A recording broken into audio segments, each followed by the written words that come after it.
hook I'm using is a Kamasan. It's a B175 size 10. You could use a size 12 as well. Both are good. The other hook you could use if you want a lighter hook would be the B170 or a wide gape hook with the B160, which is, I would say, that's a good one to try, especially when you're fishing a muddler. Gives you more of a gape. But anyway, the original fly that I used was the 175. Now the thread I'm using is the Chartreuse N80 in Uni. We just simply start at the eye of the hook and put down a layer of thread along until we're in line with the barb of the hook. It's this point here. And then remove the waste piece. I'm going to put a wee bit of flash under the tail. In this case I'm going to use some mirror flash. It's the Krystal flash. Just a couple of strands.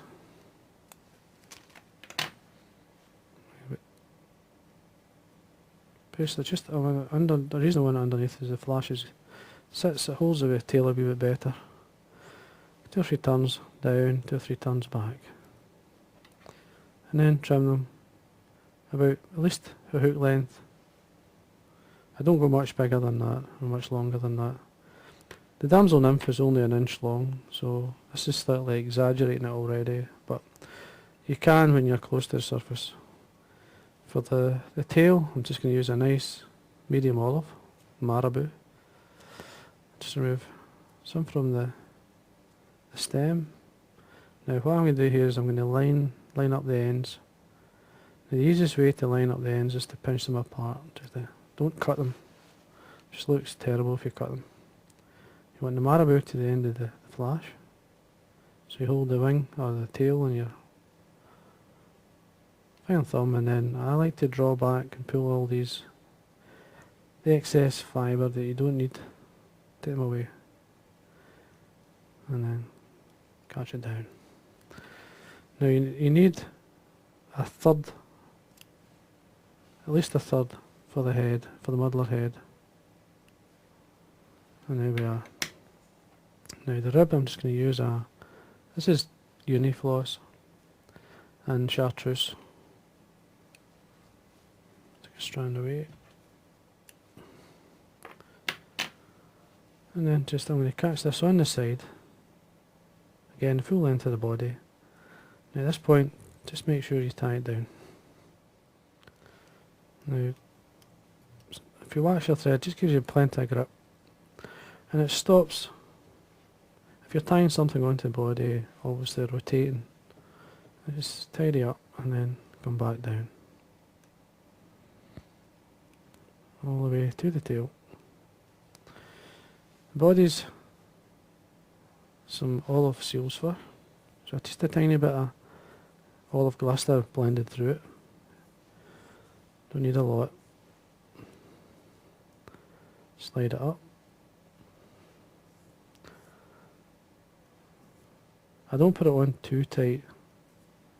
It's quite reasonably loose. And as you go, tighten up. Just make sure it stays on the thread, because as you wind it will want to unravel.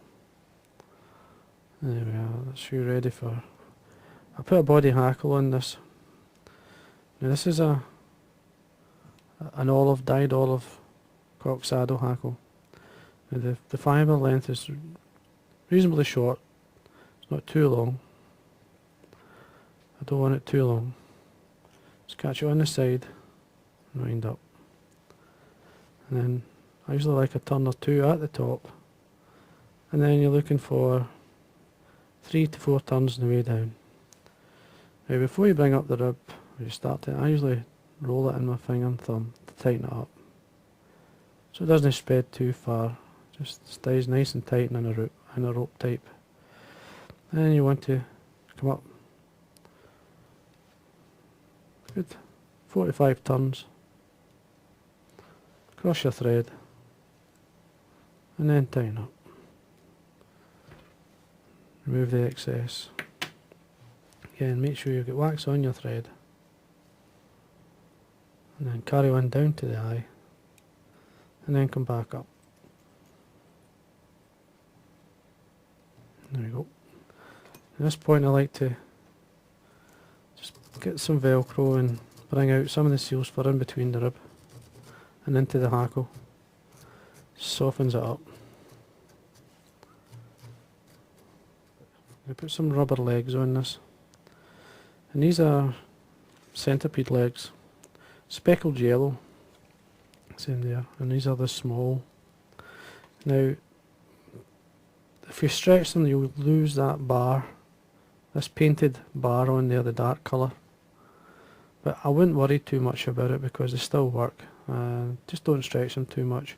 Now I've got two lengths there. Now I want the legs to reach at least the back of the hook. And all I do is catch that on the side. Put in a good 3 or 4 turns. And then you bring these around, slightly stretching them. Don't stretch them too far, as I say, because you will remove the black bar. And then you want to obviously cut them the same length. And there we are. Just make sure they're nice and tight. Again, make sure you've got wax on your thread.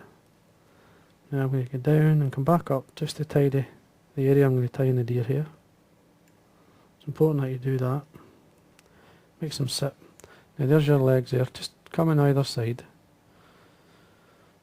And then, this is some deer hair. This is a roe deer. It's from the belly area, so it's a wee bit lighter. And it's been dyed. It's been dyed yellow because it's a grey colour, and it's been dyed yellow. So that gives you a nice olive or a light olive. Just remove them a length or a few fibres from the skin.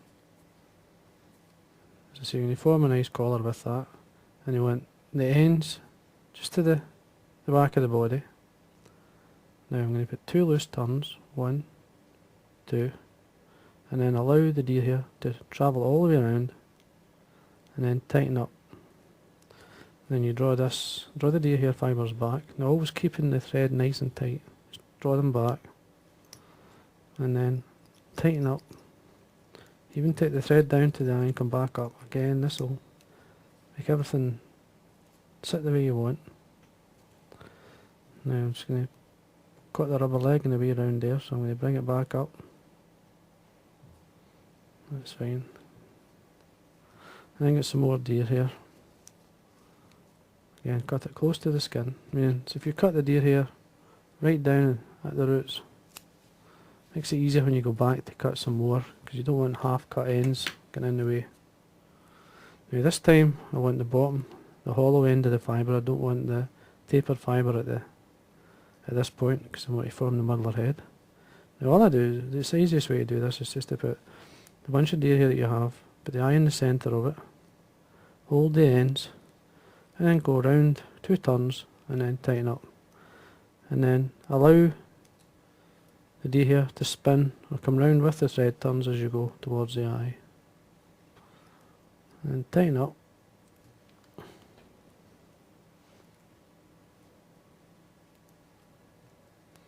One, 2, 3, 4 turns. And then trim away your thread. At this point, all I'm going to do is bring out the cut ends. Just take your time, you don't want to catch the collar or anything else. Make sure they're like 90 degrees from the stem. Now I'm going to get this is a razor blade. I'm going to cut in straight underneath. Just be careful you don't catch the legs.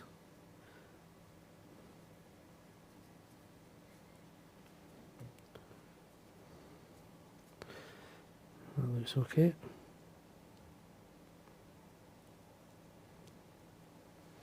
And then, with a curved pair of scissors, just come up using the angle of the eye, and the angle of the scissors to come round. And then form a nice shape. To say, watch your legs. It's very easy to catch them.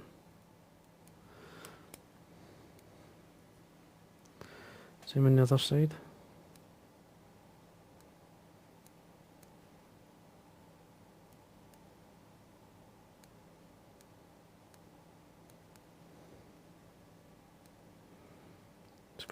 take your time. Now I would find it sometimes easier to take the fly off the vise and do this. But you'll not see it if I do that, so it's going to be take my time and show you. And there we are. A quick look. Any cut ends that you may have missed, take them away. Now, wee below, make sure you can see what you've cut away and what's left, and if you're happy with it you can leave it. That looks okay. Now you could cut away the hackle underneath as well, but I would just leave it. Now what you want to do is when you go to fish the fly is put your floatant on the head area and the body if you can. And the one I use a muslin, just a simple cream or a silicone that I like. Never, and don't get any of this oil slick coming from it. And when you put it onto your fingers and rub it so it's clear, and then you apply the floatant, and you'll find it'll float up as long as you want. As long as you keep it dry, allow the fly to dry. If you hook a fish, clean the fly and then dry it. Now just put some varnish into the eye area and then make sure the eye is clean.